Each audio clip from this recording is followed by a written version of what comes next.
Bertemu kembali. Baik, evolusi pembangunan di Jeli, Kelantan semakin memberangsangkan dan ternyata membuahkan hasil kepada pemain industri dan sektor perniagaan selain turut membuka peluang kepada anak muda menerokai bidang baru untuk menaikkan taraf hidup mereka. Hal itu dinyatakan Menteri di Jabatan Perdana Menteri Ekonomi Datuk Seri Mustafa Mohamed yang menarik perhatian bahawa semua pihak mendapat manfaat apabila sektor mula bangkit khususnya selepas era beralih arah kepada endemik. Untuk perincian langsung, kita nak bersama rakan setugas Nur Syazwani Safusham yang kini berada di Jeli, Kelantan. Silakan Syaz. Baik, terima kasih rakan setugas di Bukit Jalil. Ya, saya kini berada di Jeli, Kelantan. Pastinya awal pagi membawakan banyak cerita-cerita yang menarik. Pastinya kita nak tahu apa yang menarik di Jeli ini. Itu cerita yang dah kami bawakan jam 8.30 pagi tadi dan juga apa yang akan kami bawakan esok. Tapi kita juga nak melihat kepada evolusi pembangunan di Jeli ini. Dan untuk itu kita akan bersama dengan Ahli Parlimen Jeli sendiri iaitu Datuk Seri Mustafa Mohamed yang juga merupakan Menteri di Jabatan Perdana Menteri Hal Ehwal Ekonomi. Datuk Seri, kalau kita nak melihat kepada evolusi pembangunan di Jeli ini pastinya banyak perubahan daripada dulu sehinggalah ketika ini, apatah lagi dalam peralihan ke fasa endemik ini, pastinya ada lagi pembangunan yang akan dilakukan dalam masa terdekat. Mungkin Datuk Seri ada komen sikit berkenaan perkara itu. Untuk menjayakan visi seorang ahli parlimen, kita perlu dukungan dan sokongan daripada pelbagai pihak. Dalam konteks tempatan, sudah pasti kita perlu kerjasama antara pelbagai kerajaan, persekutuan dan negeri. Di Jeli ini kita bersyukur kerana hubungan baik antara kerajaan kita, pusat negeri ini telah menjadi pemangkin kepada kemajuan Jeli. Tuan DO umpamanya banyak idea dan perancangan bukan sahaja pembangunan fizikal tetapi di segi nilai dan juga di segi spiritual dan juga pelancongan.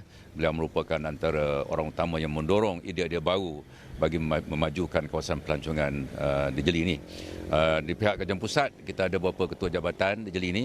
Kita ada UCPD, kita ada PPD, kita ada hospital, kita ada kesihatan daerah, MARA dan lain-lain. Ini antara orang-orang yang menjadi pemangkin pada kemajuan. Jadi yang penting ialah kita harus ada kemampuan merancang sebagai seorang ahli parlimen dan saya perlu mendapat sokongan daripada semua pihak. Jadi inilah antara sebab kenapa dalam evolusi Jeli ini sudah hampir 30 tahun saya berada di sini, maka saya mendapat kerjasama erat daripada pejabat jajahan, pejabat daerah dan ketua-ketua jabatan persekutuan, termasuklah pejabat pembangunan negeri.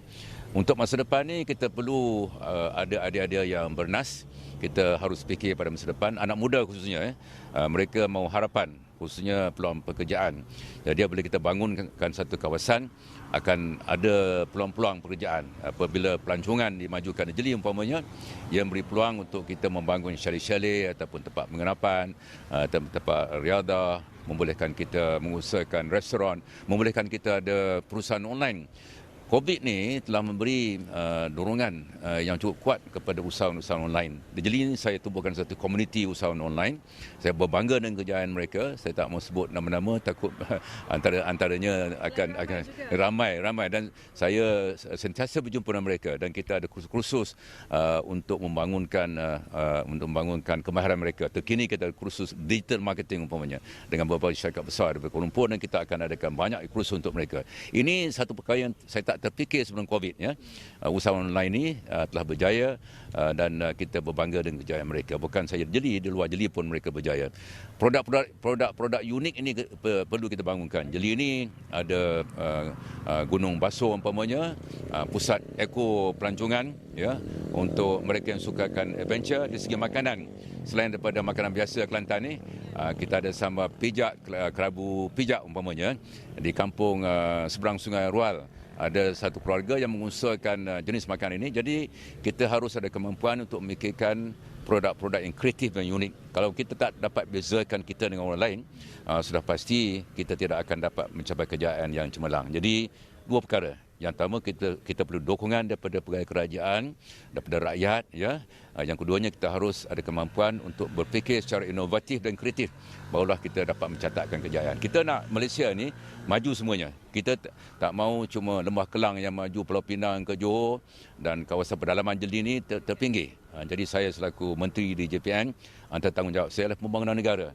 Jadi kita perlukan idea-idea kreatif ya, dan kita perlu terus dalam dunia yang penuh cabaran ini, kita perlu beri harapan anak muda peluang perniagaan dan peluang pekerjaan. Baik, terima kasih Datuk Seri. Pastinya itu sedikit sebanyak cerita berkenaan dengan evolusi pembangunan di Jeli, Kelantan ini yang pastinya menaik tarafkan kehidupan rakyat di Jeli ini. Banyak lagi perkongsian yang akan kami terus bawakan dari semasa ke semasa. Kembali bersama rakan tugas di Bukit Jalil.